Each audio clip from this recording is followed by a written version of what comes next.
গ্রামের চৌপালে ছিল গভীর চিন্তা। গৌরী আবার তারের গাছে রাস্তা দেখালো। মিষ্টি ফল আর ঝাল মশলার হলো সঙ্গম। তারের অদ্ভুত চাট দূর করলো সবার দুঃখ। মেলায় জিতে চমকে গেল গ্রামের গর্ব। পরিশ্রম আর অদ্ভুত চিন্তা ভাবনা বাড়ালো সবার সম্মান। দিনের শুরু গ্রামের চৌপালে হয়। ওপরে সূর্য তীব্রভাবে চমকাচ্ছে। চৌপালে লক্ষ্মণ, আশিস আর কাকা বাকি গ্রামের লোকের সাথে একাট্টা হয়েছে। ওদের সামনে একটা ব্যানার লাগানো, যার উপরে লেখা আছে বার্ষিক স্বাদ মেলা প্রতিযোগিতা। সবাই ওই ব্যানারের দিকে তাকাচ্ছিল। ওদের চেহারায় হালকা চিন্তা পরিষ্কার দেখা যাচ্ছিল। ভাইরা, কিছু একটা ভাবতে হবে। শহরের লোকেরা আমাদের গ্রামে আসবে, আর আমাদের গ্রামে যদি খাবারের কিছু না থাকে তাহলে সবাই আমাদেরকে নিয়ে ঠাট্টা করবে। লক্ষ্মণ, আমাদের কাছে আছেই বাকি না আমাদের কাছে বড় কোনো কারখানা আছে, না কোনো বড় কোনো ভালো জিনিস আছে। আমার মনে হয় আমাদের এইবারের বড় প্রতিযোগিতায় অংশই নেওয়া উচিত না। হার মেনে নেওয়া আসলে সব থেকে সহজ কাজ, কিন্তু মনে রাখবে প্রকৃতি আমাদেরকে অনেক কিছু দিয়েছে, শুধু আমাদের চোখ ওগুলো দেখতে পায় না। লক্ষ্মণ আর আশিস চিন্তিত দেখাচ্ছিল। ওদের এখনো গ্রামের সম্মানের ব্যাপারে ভাবছিল।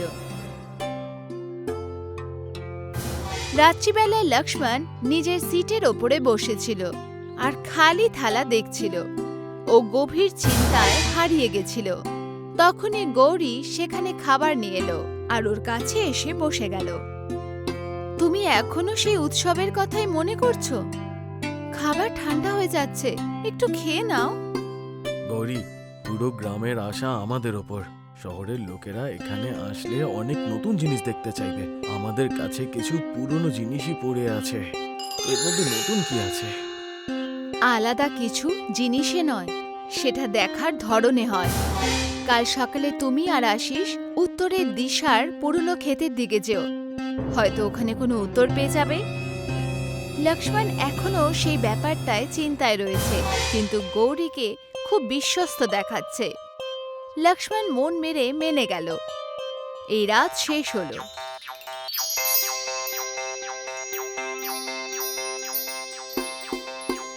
লক্ষ্মণ আর আশিস উত্তরের ক্ষেতের দিকে রাস্তায় চলছিল। রাস্তার দুপাশে লম্বা তারের গাছ লাগানো ছিল। লক্ষ্মণের চোখে আশার ঝলক দেখা দিল। ওদিকে আশিসকে খুবই ক্লান্ত আর পরিশ্রম দেখাচ্ছিল। লক্ষ্মণ, আমরা এখানে কেন এসেছি? এখানে তো কতগুলো তাল গাছ রয়েছে, এগুলো কোনো কাজের না। এগুলোর কাঠও ততটা মজবুত হয় না যতটা হওয়া উচিত। গৌরী বলেছিল যে এখানে আমরা কিছু পেতে পারি।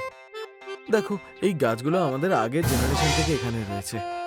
হয়তো আমরা এখানে কিছু পেয়ে যাব, হয়তো কোনো বিশেষ বিষয় আছে এর মধ্যে। এই ফল, এই তারগোলা, এগুলো তো শুধু এমনিই খাওয়া হয়। এর মধ্যে বিশেষ কিছু আছে, কেউ এগুলো দেখে খুব একটা আনন্দ পাবে না। লক্ষ্মণ এক খুব পুরনো তারের গাছের সামনে দাঁড়িয়ে পড়ল। ওপরে দেখলো আর গাছের ওপরে অনেক তারের ফল লাগানো ছিল। নিচেও অনেক ফল পড়েছিল। লক্ষ্মণ তার মধ্যে থেকে একটা ওঠালো আর মন দিয়ে দেখতে লাগলো। এই দেখো, এটা দেখো, এটা কত সুন্দর, পুরো বরফের মতন দেখতে মনে হচ্ছে। কি কখনো ভেবেছি যে আমরা এগুলো দিয়ে আর কি করতে পারি? আমরা শুধু এটা খাই, আর কি, আর কিছুই না, আর বেশ ঠান্ডাও হয়। কিন্তু এটা কোনো বিশেষ রেসিপি নয় লক্ষ্মণ, এটা শুধু একটা তাল। আর এটাই তো বিষয়, লোকে শুধু এটাকে একটা ফল ভাবে। কিন্তু আমরা যদি এটা নতুন রূপে পেশ করি, তো আমরা যদি এমন কিছু বানাই যেটা লোক এটার স্বাদটা অন্যরকম পাবে। আশিসের একটু সন্দেহ হলো, কিন্তু লক্ষণের বিশ্বাস দেখল। ও ভাবলো যে একবার চেষ্টা করেই দেখা যাক, আর নিজের বন্ধুকে সাহায্য করার সিদ্ধান্ত নিল। দুজনে পড়ে যাওয়া তার বস্তায় একাট্টা করতে শুরু করলো আর তারপর ঘরের দিকে এগিয়ে গেল। কিছু সময় পর লক্ষ্মণ আর আশিস তারের ফলে ভরা বস্তা লক্ষ্মণের ঘরে রান্নাঘরে নিয়ে এলো। গৌরী প্রথম থেকেই শিলনোড়ায় কিছু মশলা তৈরি করে ফেলেছিল। ওখানে কালো নুন, ভাজা জিরা পাউডার আর তাজা পুদিনার পাতা রাখা ছিল। তিনজনে একসাথে বসলো আর এক এক করে তারের ফল ছিঁড়তে শুরু করলো। আশিস ফলের ওপরের অংশ কাটলো আর লক্ষ্মণ আর গৌরী ছোট চাকু দিয়ে ভেতরে সাদা ফল বার করলো। এটাকে খুব সাবধানে ছিলতে হবে, যদি ওপরের ছাল থেকে যায় তাহলে স্বাদ কিন্তু তেতো থাকবে। দুজনে এই ব্যাপারে মেনে গেল। তখনই আশিসের মনে একটা প্রশ্ন এলো। আপনি এটার মধ্যে লবণ আর জিরে কেন দিচ্ছেন? এটা তো এমনিই মিষ্টি খেতে, এটা খারাপ লাগবে না তো? এটাই তো আসল বিষয়, মিষ্টি আর নোনতার মেলবন্ধন। আমরা এটা এমন ভাবে বানাবো যেটা আগে কখনো কেউ খেয়ে দেখেনি। ওরা আবার কাজ শুরু করলো। লক্ষ্মণ তারের ফলটা ছোট ছোট বরাবর টুকরোতে কাটলো। গৌরী তার উপরে মশলার মিশ্রণ ঢেলে দিল। ফল আস্তে আস্তে মশলার রং ধরতে লাগলো আর খুব সুস্বাদু দেখতে লাগছিল। কিছুক্ষণ পর তারের চাটের প্রথম বাটি তৈরি হয়ে গেল আর লক্ষ্মণ আর আশিসকে পরিবেশ করলো। সবার আগে তো লক্ষ্মণই খেয়ে দেখবে, কারণ এটা তো ওরই আইডিয়া ছিল। ঠিক আছে, ভগবানের নাম নিয়ে শুরু করা যাক। লক্ষ্মণ আরেকটা নিল আরও তৎক্ষণাৎ শান্তি পেল।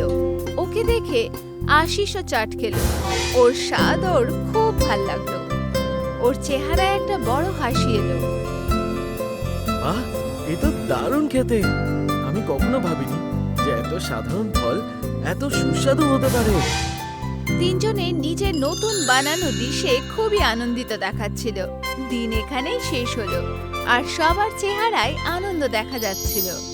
পরের দিন লক্ষ্মণ আর আশিস গ্রামের চপালে নিজের ছোট ঠেলা লাগালো। কাকাও সেখানে উপস্থিত ছিল আর আশেপাশে গ্রামের কিছু লোকও একঠা হলো। সবাই এই নতুন ডিশ দেখে একটু সন্দেহ করলো, কিন্তু ওদের মনে জিজ্ঞাসাও ছিল। কাকাকে একটু উদাস দেখাচ্ছিল।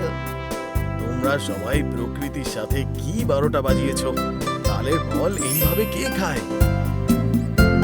কাকা, একবার এটা খেয়ে দেখুন না, আপনি এটার মধ্যে নতুন কিছু পাবেন। কাকা এক চামচ উঠিয়ে একটু টেস্ট করলো। গ্রামের লোকেরা চুপচাপ অপেক্ষা করলো। কিছুক্ষণ পর কাকার চেহারা অবাক দেখাচ্ছিল। ও তৎক্ষণাৎ আরেকটা চামচ খেয়ে নিল। এটা তো জাদু! তুমি একটা দারুণ জিনিস বানিয়েছো হারিয়ে যাওয়া জিনিস দিয়ে। এটা আমাদের গ্রামের পরিচয়, এটা থেকেই তৈরি হবে। গ্রামের লোকেরা খুশি হয়ে হাততালি দিতে লাগলো। সব লোক এই ডিশটা চেখে দেখতে চাইছিল। লক্ষ্মণ আর আশিস বুঝে গেল যে ওদের আরো অনেক ফল আর বড় যোজনার দরকার আছে। পরের দিন তারের চাটের খবর পুরো গ্রামে ছড়িয়ে গেল। এখন আর কাউকে চিন্তিত দেখাচ্ছে না। সবার লক্ষ্মণ আর আশিসের যোজনায় ভরসা হলো আর সবাই ওকে সাহায্য করতে চাইতো। এখন শুধু পড়ে যাওয়া ফল না, বরঞ্চ উঁচু তারের গাছ থেকে ভালো ফলও পেরে নিত। লক্ষ্মণ আর আশিসও সবার সাথে মিলেমিশে কাজ করত। লক্ষ্মণ, দেখো আজকে কিন্তু কেউ উদাস নয়, সবাই মন দিয়ে কাজ করছে। আমার মনে হয় যে আমরা উৎসবের আগেই জয় অর্জন করে নিয়েছি। সঠিক বলেছো তুমি। যখন আমরা সবাই একসাথে কাজ করি তখন কঠিন থেকে কঠিন কাজও সহজ হয়ে যায়। আমাদের একটা দিশার দরকার ছিল। সব লোকেরা মিলে কাজ করতে থাকলো। যুবকেরা গাছ থেকে ফল পাড়তো, বৃদ্ধরা ফলের ছাল ছাড়াতো আর তার মণ্ড বার করত।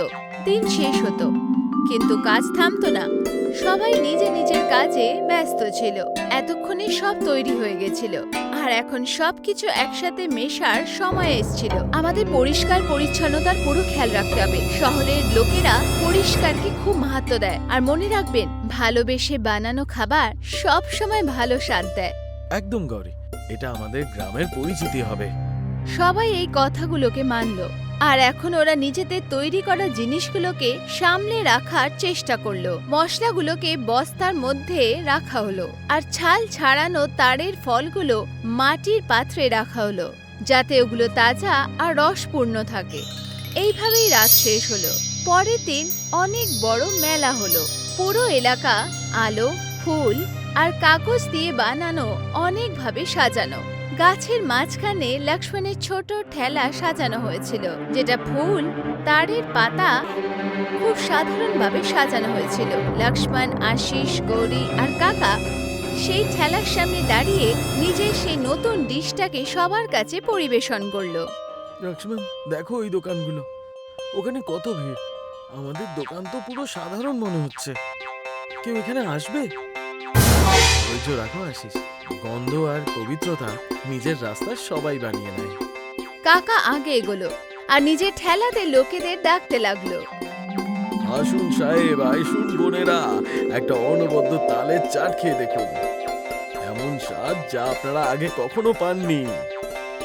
কিছু লোক দাঁড়িয়ে গেল, আর যেটা ওরা শুনলো সেটা নিয়ে ওদের মনে অনেক জিজ্ঞাসা ছিল। শহরের এক লোক আগে এগোলো, টেস্ট করার জন্য এগিয়ে গেল। উনি আস্তে একটা স্পুন খেয়ে দেখলেন, আর ওনার চোখ আনন্দে বড় হয়ে উঠল। ওনার এরকম মনে হলো যেন উনি এর আগে কখনো এরকম স্বাদ করেননি। অসাধারণ, এটা এত তাজা আর অনবদ্য। আমি ভেবেছিলাম যে গ্রামের মধ্যে এরকম পুরনো জিনিসই পাবো, কিন্তু এটা তো একদম ক্রিয়েটিভ। ধন্যবাদ সাহেব, এটা আমাদের গ্রামের নতুন আবিষ্কার আর আমাদের পরিশ্রমের সাহায্য। এর সাথেই আরো লোকেরাও সেখানে একাঠা হলো। কথা আস্তে আস্তে ছড়িয়ে গেল, আর ওরা সবাইকে পরিবেশন করতে শুরু করলো। ভিড় বাড়তেই থাকলো, সবাই ক্লান্ত হয়ে গেল, কিন্তু থামলো না। আর এই জোশের সাথেই দিন শেষ হলো। সন্ধেবেলায় চারজনে আবার গ্রামের চপালে ফেরত এলো, যেখানে বাকি গ্রামের লোকেরা ওদের অপেক্ষা করছিল। লক্ষ্মণ নিজের হাতে বড় ট্রফি নিয়ে দাঁড়িয়েছিল, আর চারজনের চেহারায় হালকা হাসি ভরা খুশি দেখা যাচ্ছিল। গ্রামের লোকেরা উৎসুকতার সাথে ওদের স্বাগত করলো আর ওদের জেতার উৎসব পালন করলো। লক্ষ্মণ, আমাকে ক্ষমা করে দিও ভাই। আমি ভেবেছিলাম যে আমাদের গ্রামে বিশেষ কিছুই নেই, কিন্তু এখন আমি বুঝতে পেরেছি যে আমরা কতটা ধনী। দেখলে বাচ্চারা, সমস্যা সংসাধনের কমিতে ছিল না, বরঞ্চ আমাদের মনে ছিল। যখন আমরা এগুলো ব্যবহার করলাম আর নতুন জিনিস আবিষ্কার করলাম, এটা কারো একজনের জিত নয় কাকা, এটা আমাদের গ্রামের জিত। আমরা সবাই মিলে কাজ করেছি, তাই আমরা এই অর্জন করতে পেরেছি জিতটা। এটা আমাদের গ্রামেরই নাম হয়েছে। আর সবথেকে বড় ব্যাপার হলো যে এখন আমাদের তারের গাছকে আর কেউ বেকার বলবে না, কারণ এটাই এখন আমাদের পরিচয়। সবাই এই ব্যাপারটা মেনে নিল, আর এখানেই দিন শেষ হলো। কিছুদিন পর লক্ষ্মণ নিজের বাড়ির সামনে একটা পাকা ঠেলা লাগালো। ও সেই সাধারণ তারের চাট গ্রামের লোকেদের বিক্রি করত। এখন এই চাট সবার পছন্দের হয়ে গেছিল, আর সবাই এটা খুব ভালোবেসে খেত। আর এর সাথেই গল্প এখানেই শেষ হলো।